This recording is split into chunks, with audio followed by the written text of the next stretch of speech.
Let me bring you back to October 10th of 2002, when you stood on the floor of the United States Senate and voted to give George Bush the authority to go into Iraq. Let's listen. Saddam Hussein has worked to rebuild his chemical and biological weapons stock, his missile delivery capability, and his nuclear program. He has also given aid, comfort, and sanctuary to terrorists, including al-Qaeda members.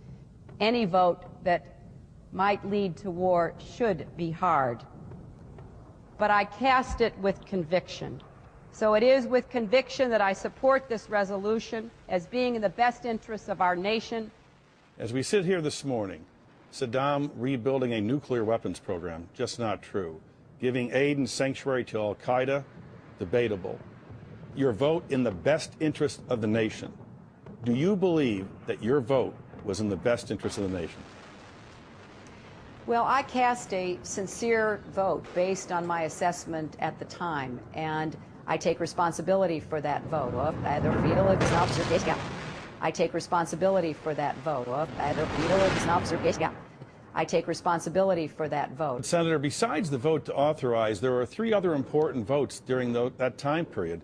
Here's how Congressional Quarterly wrote about it. A Byrd amendment to assert Congress's right to declare war was rejected. You voted against that. An amendment by Senator Durbin that required Iraq's weapons of mass destruction program to be imminent rather than a continuing threat. You said no to that. And an amendment by Carl Levin that would allow Congress to vote on authorizing force only after President Bush had exhausted all options with the United Nations, more diplomacy. You voted no on that. You seemed very determined at that time to march to war.